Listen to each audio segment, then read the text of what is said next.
more to that point, when you post on Twitter, when you post on Reddit, when you post on Facebook, you're making them money for free. Right, You are literally right. you're literally doing it for free. It's like Yeah. all this engagement that you're getting benefits you nothing or next Right. to nothing. So you have to, like, at some point you basically have to say, what is my time worth? What is this worth to me to be spending my time on this site, and how could I turn it into something bigger? This is actually something that we talk about a lot. That a lot of live streamers talk about is, how do you take this broadcast of playing this game that you love and turning it into something that generates you profit?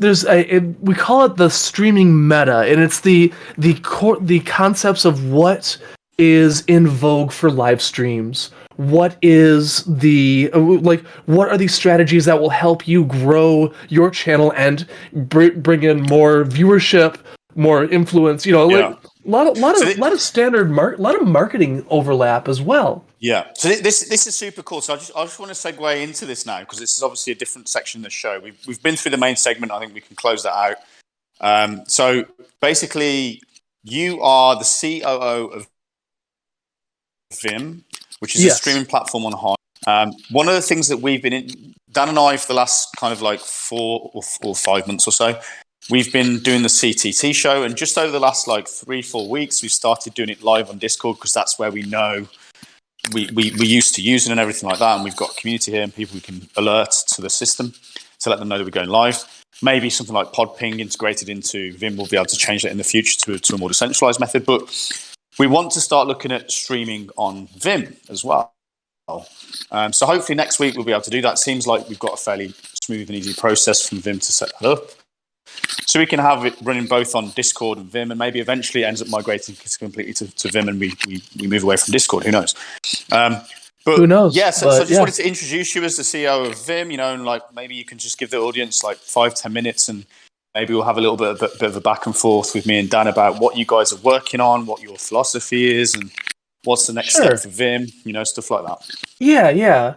So Vim is a live streaming site built on top of Hive, and the overarching goal of everything that we have done on Vim has been largely born out of my distaste with the way Twitch, which is run by Amazon, handles a lot of their site. To be honest, that was the big thing for me. Just to let you know that I started streaming on Vim fairly early on, and Sheeran, who is the founder of Vim, Sheeran had a good start going. This was shortly after DLive left Steam, which we actually Vim actually suffered a DDoS attack after that left, because so many people started going to Vim and our servers got overloaded. Oh, right. That was before I got involved, but so I'd done a couple of streams on Vim. I liked what was going on, but I saw room for growth. And so I reached out to Sheeran. I'm like, hey, I've got some ideas. I think you've got something good going here, but I see X, Y, and Z that could be improved upon. I've got some ideas. Let's talk. And so we had this back, Discord calls back and forth. And it was funny. We're in the middle of a call, and I just off the cuff, I'm like, just making a joke. I'm like, so when are you gonna hire me? And Sharon's like, well, it's funny you mentioned that. That's actually why I wanted to have this conversation today. And so that's how I got involved with it. But I saw problems with the way Twitch handles a lot of their streaming service, and said, hey, we can do better. Just for the sake of it, just as an example, if you're not partnered on Twitch, you have very little in terms of support. If something goes wrong, you are ignored. Even if you reach the affiliate level affiliate tier, which actually a surprising number of people. It's actually a pretty low bar to reach affiliate, all things considered. Even if you're affiliated, and I was for a while. If you have an issue, you can wait up to a year for a response on a support ticket, if you even get a response at all. And actually, that actually did happen to me, where I had I had a copyright claim that went with no response for 11 months. Jeez. And I opened 2 support tickets and didn't get any help from it. So where do you like in terms of a Web3 type application for Vim and live streaming? That what's Vim like? How's that helping? How's Web3 been integrated into Vim to kind of because Web3 is where the Twitch platforms won't be able to compete because they're always going to be centralized Web2 platforms. And so how do your users benefit from Web3 on Vim, and how is that kind of moving forward? What's the vision for that moving forward? So for the way that we implement Web3 is in the monetization. By linking a Hive wallet to your live stream, now your viewers are able to financially support you without spending a dime, and that's been the big draw for streamers on Vim. And actually, we have kind of turned things a bit on its head. And instead of bringing bringing live streaming to crypto people, we are instead using Vim to bring crypto to live streamers who would not otherwise have any interest in crypto, and bringing them into Hive and saying, "Hey, we've got all this really cool stuff, and not only can you use it here, but you can go take it there and there and there and there. You can take it to ThreeSpeak, take it to Splitterlands, take it to Dbuzz, take it to all these different other apps that use the same wallet." And basically, reversing, we're kind of taking the opposite approach to what ThreeSpeak is doing, where instead of having having, because correct me if I'm wrong, but my overall opinion of what ThreeSpeak does, you guys are bringing the video hosting to Hive, and for Hivians to have a place Hivians to have a network to build out on. Yeah, it's basically letting Hivers store an IPFS and run their own nodes and connect their Hive wallets to it, because you can't store videos on the chain. But yeah, right. But you see where I'm getting at, where ThreeSpeak is built to bring videos to Hive, to bring Hivers to a video platform. We're instead looking at people who would be looking at live streaming, but not necessarily crypto. We're bringing them into the crypto fold. Mm-hmm. Yeah, it's a smart way to utilize tokens, because they're like, hey, I'm streaming, crypto's incredibly popular, and then they're like, oh wow, I can earn some crypto over here. And it only takes a few of those big attention, those big awareness balloons they have. And we've also partnered with OCD to help streamers get upvotes that give them some semblance of value. One of our top streamers, Waffle Uncle, he made, it was like $400 worth of Hive in the month of January. No, December. Waffle Uncle. It's pretty good name. Nice. And December is December's not a particularly busy month on Vim. I mean, our busiest months are actually right about now. We see a lot of activity in January and February, and then again in the fall. We see increased activity around those times. So, like, for him to get that, it came out to, at the time, that was when Hive was just going through the roof. So we had, it was about 200 Hive in the span of a month. That's not bad for just getting started. Mm-hmm. Yeah, cool. And certainly it's probably something that streamers aren't used to seeing. Certainly streamers on Twitch. That's very true too. There's a guy who recently just hit top 5, Thinker.exe. He just started streaming about 3 weeks ago. Like not even. Like, he's brand spanking new, but he's building this. He's playing his game, and he engages his chat and starts having conversations.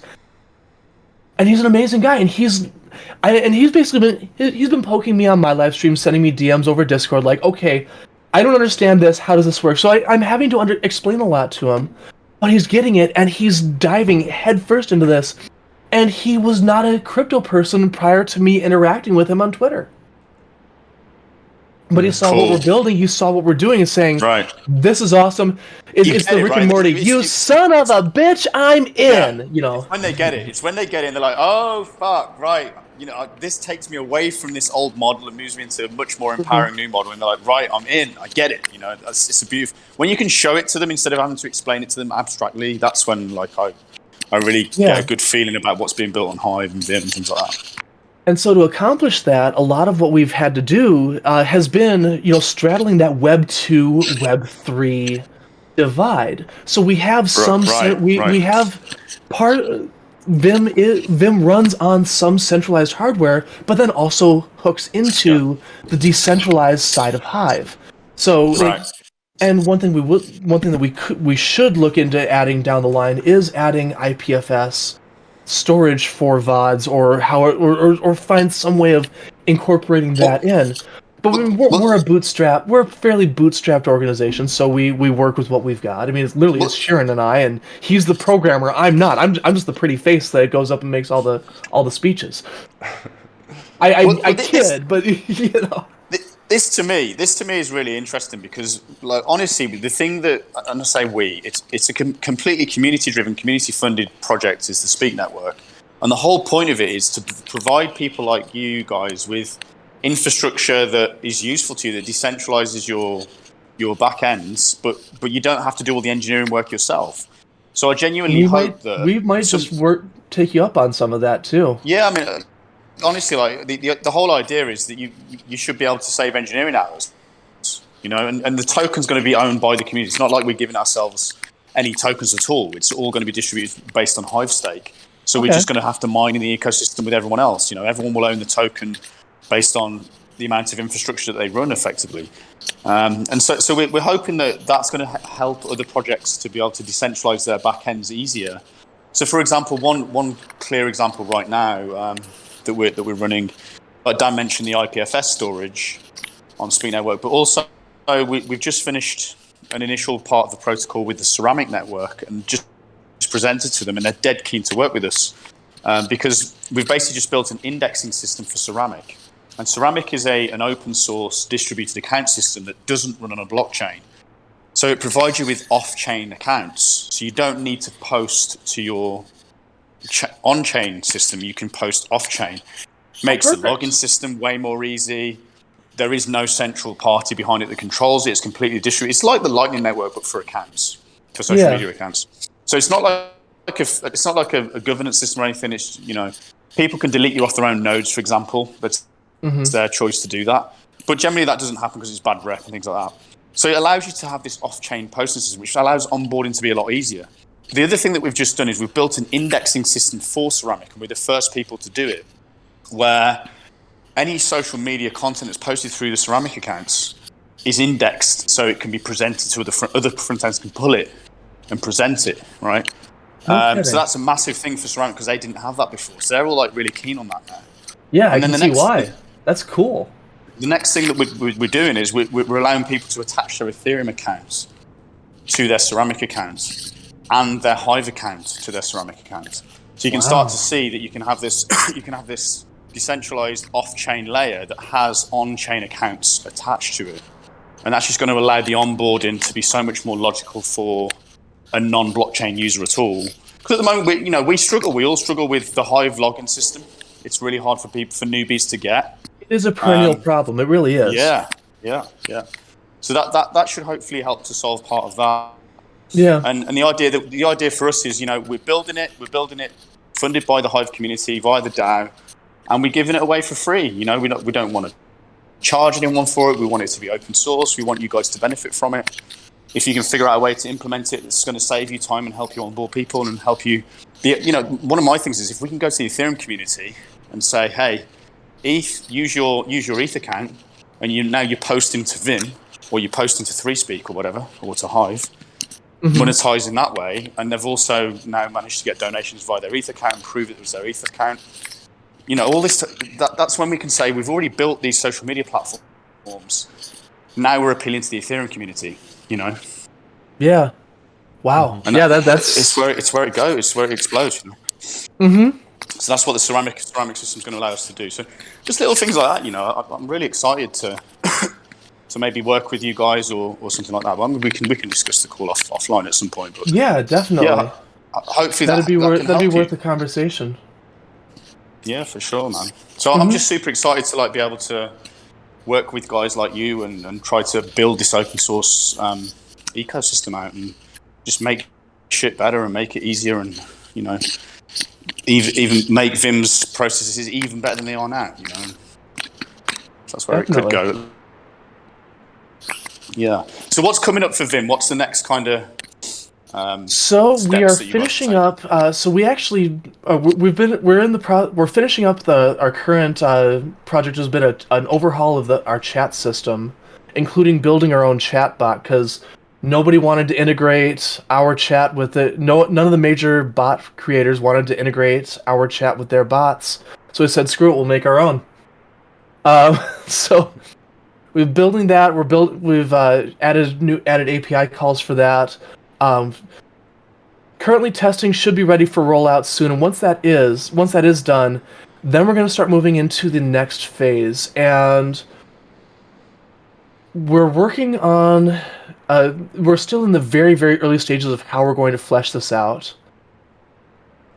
But I'm choosing my words carefully because I don't want to spill too much here, but I'm really excited about this. One of the perennial problems with live streaming is discoverability. Twitch does terrible at it. YouTube Live, again, terrible at it. Like, if you want people to figure out that you exist, you have to go to other social media. So, one of the things that's really been exploding lately has been the YouTube Shorts. You know, if you're watching on mobile, you'll see them. Sure. TikTok, you know, short 30 second to 1 minute segments has been the prevailing, like, if you want to get exposure, if you want to be discovered, something like that with a bunch of upvotes can go viral without so much of as a second thought. And we want to capitalize on that because one of the things that you can actually make clips on Twitch right now. It's actually very easy to do. I've got a button on my Stream Deck that if something happens, I push that button and it makes a clip of, like, it records the last 30 seconds of my stream, and I can go back and review it and then share it out to Twitter, to my Discord, or download the video and post it to ThreeSpeak. And actually, I've done that a couple of times for a couple of my highlights. It's very easy to do. But Twitch doesn't do anything with it, therein lies their problem, and something that I think we can do better. So the plan, just what I've got rolling around, the marbles rolling around in the back of my head, is to develop a system where viewers can create clips, obviously. And then those clips get posted to that streamer's profile as, oh hey, so and so made this clip of your stream, and then a post gets made. The rewards from that post then get shared between the streamer and the person that makes that clip. And now there's an incentive for people viewers to engage the streamer and make these clips and then share them around. And if you're not live, well, now you can go through and you can see all these highlights that people have made of, oh, there's that moment. Ha, that's funny. I'm gonna follow this person, and now when they go live, now I know about it, and now I can see, and now I can catch these moments as they happen, and it becomes another way to find out about the streamers. This is a really, really great way, because I've been trying to wrap my brain about how do you keep people as viewers? Because on Hive, because it's a blog post earn mentality, a lot of content consumers came to Hive, and they end up becoming content creators, which is great. And I think that's one of the ways. But not everybody is inherently a content creator. Bro, I am the last content creator. This is you're catering into my market now. It's like, how as a content consumer can I get involved in doing some cool shit with the content that's already on Hive, or being a content consumer, hey, this is a really cool moment that I saw, without having to go through too much of the whole content creation effort. And, I'm sure it's rudimentary for now, but I'm sure as time goes on, that'll get built out and optimized. And let's be that honest, sounds really, really cool. And let's be honest, not everybody wants to watch a 2-hour VOD of a live stream. They'd rather watch the live moments, but a 30-second clip of something crazy just happened. Oh, boom, here we go. Now I've got something that I can watch. Now I've got something to watch. Actually, here, let me pull up. I can even show you just an example of one of the highlights that I pulled from Twitch. And oh, hang on here. Why is it not letting me? Oh, it's just that's cool. That's cool. You do that. You do that in the background. Anyways, yeah, I'll do that in the background. I'll post it in the CTT chat here in a moment. Yeah, no worries. I mean, if you want, we can just segue to something else quickly and come back. Yeah. But like, the goal for me is to have more discoverability for our live streamers. So even if you're offline, you can still, somebody can still see what your streams are like, and then know to follow you. And if you are live, here, I'll put it in the CTT chat here. This is a highlight from one of my streams. And I pulled this from Twitch, downloaded the video, and then uploaded it to ThreeSpeak. Now imagine if somebody was watching this clip on their phone, and there's a little notification saying, "Oh, hey, this person is currently live playing this game." You click that little button, and now all of a sudden you're watching the live stream because you found this clip from the Vim website. Yeah, that's really cool. I think we need more front ends with that sort of mentality. Because the ability to earn crypto can go viral, even if it's just a little bit, and being able to get more eyeballs ultimately drawn back to the source is a good thing, because none of these other platforms can do what Hive does with the token distribution, and eventually maybe upvote somebody, give them an NFT, like crazy things like that. I think could be really, really popular with streaming. This will also help with help turn content consumers into content creators. Mm-hmm. Yes, exactly. That's cool. Exactly. That's exactly what that's exactly for me. By the way, we have a really, really cool guy in the room. I'm not sure if you heard of him, but Bill.Prag, Marco is in the room here. He does some great clips for us for some of our longer form content that we do. And he kind of goes through, I'm sure he's sick of listening to our voices, but he goes through and combs it through and finds good 10-minute segments and makes Hive posts out of them, and then we can take those to Twitter and promote. It's a longer process. It's not something we can do during the live stream or during an event.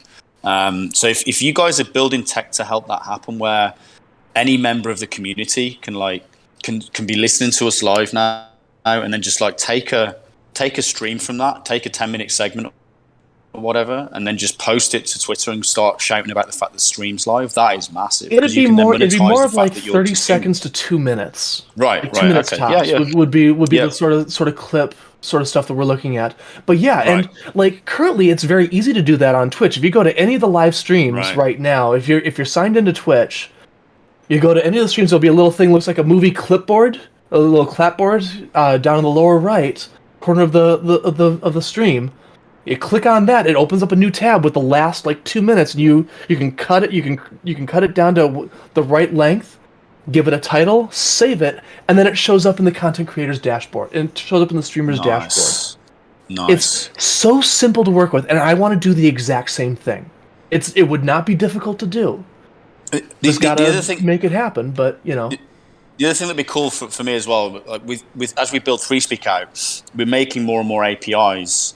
So just recently, someone's built a mobile app for ThreeSpeak, and effectively built a framework and just put all the APIs in it, and almost everything's going in nice and easily now. And it's so much more easy than building it all yourself and populating it with content and everything. And what I'd like to get it to, when we build out the Speak networks, certainly we'd like to get it to the point where you guys can just have APIs in your front end.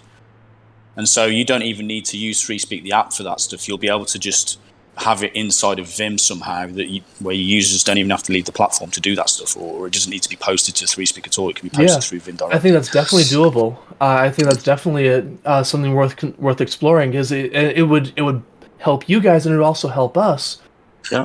I'm thinking some cross-platform building might be in order here.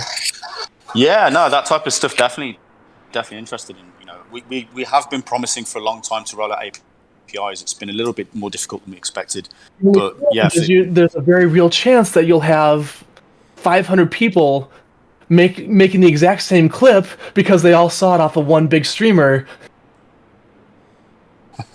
We need to make sure Hive Watchers doesn't come in and just downvote like 3,000 people and be like, "No, you're plagiarizing." No, I made this clip.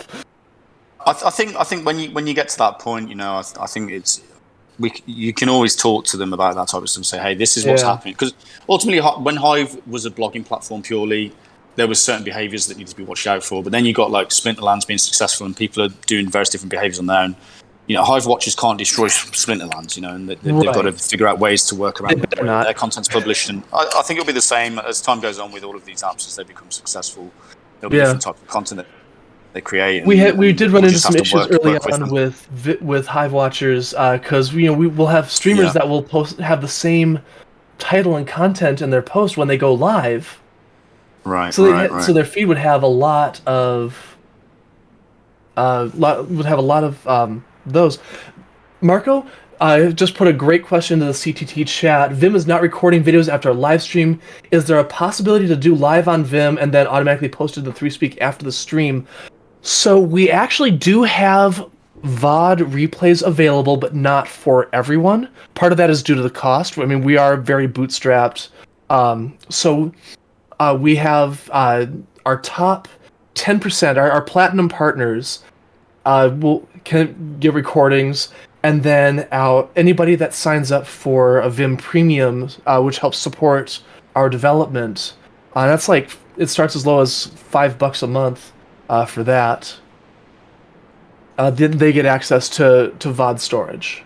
So that we're doing things a little bit differently compared to what you guys are used to, which, you know, everybody does things differently, and that's cool. But so we use that as part of our fund. We make that available as part of our fundraising.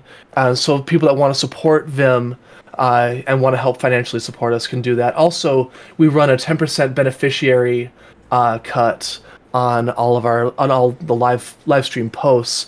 And we actually have a slider, so if people want to contribute more, they can. I've got mine set up to 25% personally.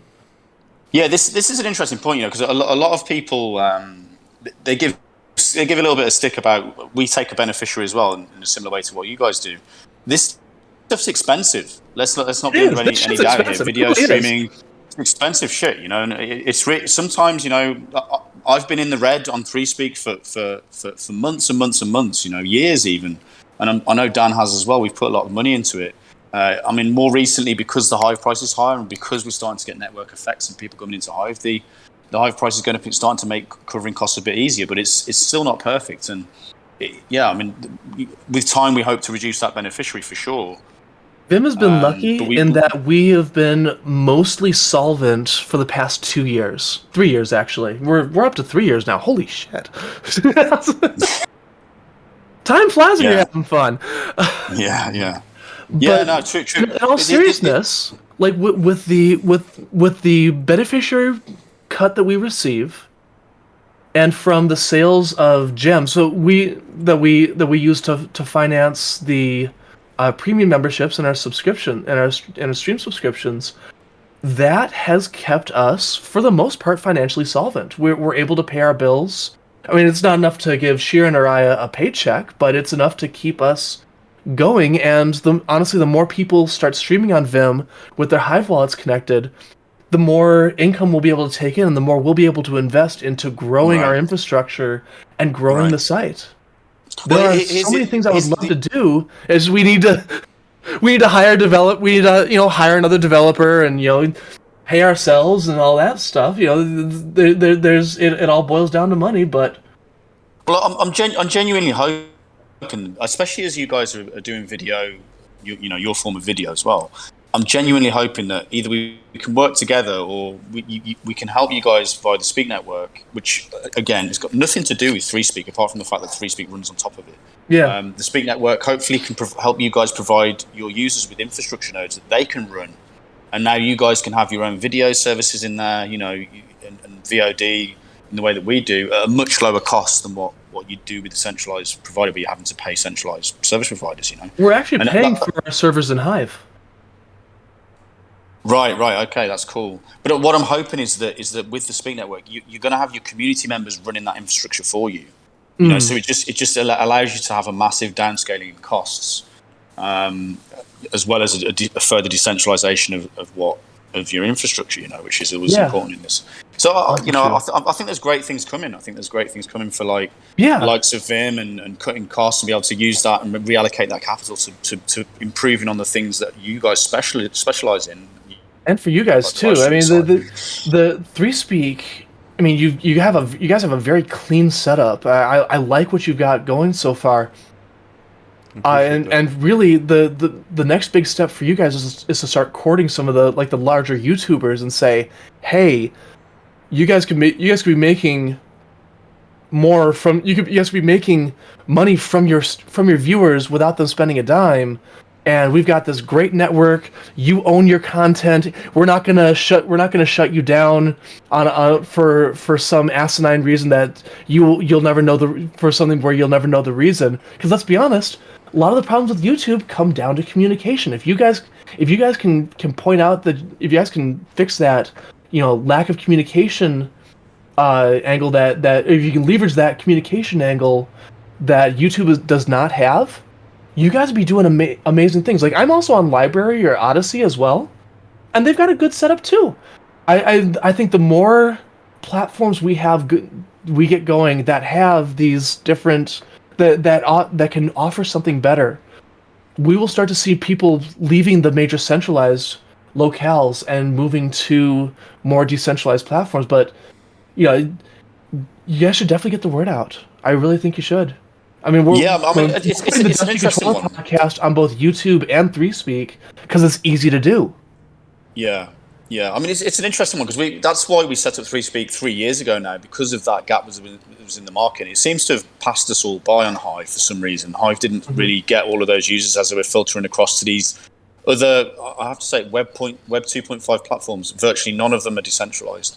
But that's partly because it's not because they're mean to. It's partly because tech that's been the economics behind the tech that they've built is not there to support a Web3 world at the moment. But this is, as opposed to just focusing on bringing YouTubers across, which we have been trying to do, and we haven't done that successful a job of it, partly because of the sign-up process, which we're fixing with the Ceramic accounts. But what I really hope is, rather than just focusing on ThreeSpeak, we can, as a community, because the community will own the Speak Network and the tools that provides, I'm hoping that we can help to integrate the Speak Network into a lot of these apps and save them a shit ton of engineering hours. And then people will eventually end up migrating to use Hive accounts by default because those Web3 capabilities are going to be built into a lot of these platforms. That's really where I hope this ends up going. Make it so easy that there's no reason not to. Right, yeah, I think, yeah. And if we can figure out a way to maybe have DAOs that give the community voluntarily gives part ownership to some of these platforms if it so votes. So the platforms now have an incentive in the fact that they have some ownership in the network. They then have a vested interest. They keep just doing what they're already doing anyway, which is running video content infrastructure. Yeah, and they're going to end up earning from it as a result. And so hopefully in that way we can, if you get one of these platforms, you might get 10,000 new users.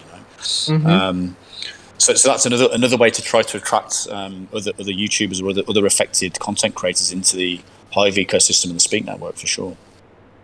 And hopefully we can do the same for you. If we can figure out a way to help you guys save some engineering hours, and become and maybe just because the thing with you guys is you probably got your own video servers, you probably got your own content delivery networks and things like this. Well, this is the standard stuff for video platforms. So it's like if you keep running that stuff, and now you're running the Speak token, and and you're able to gain governance ownership within the ecosystem for providing that technology.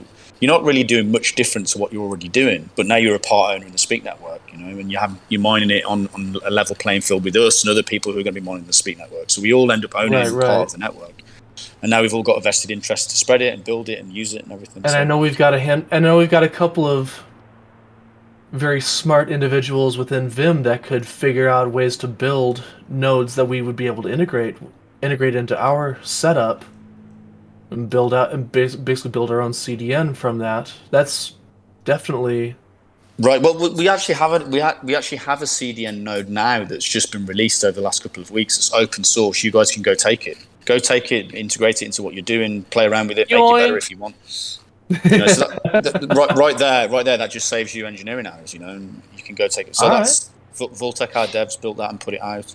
We're doing the same thing with storage nodes and with encoder systems. I don't know if you guys have to focus on encoder systems because you're doing live stream. All this stuff, let's get it all built, open source and shared, and make ourselves stronger by being, distributed. And let's go. Super cool time coming up, man.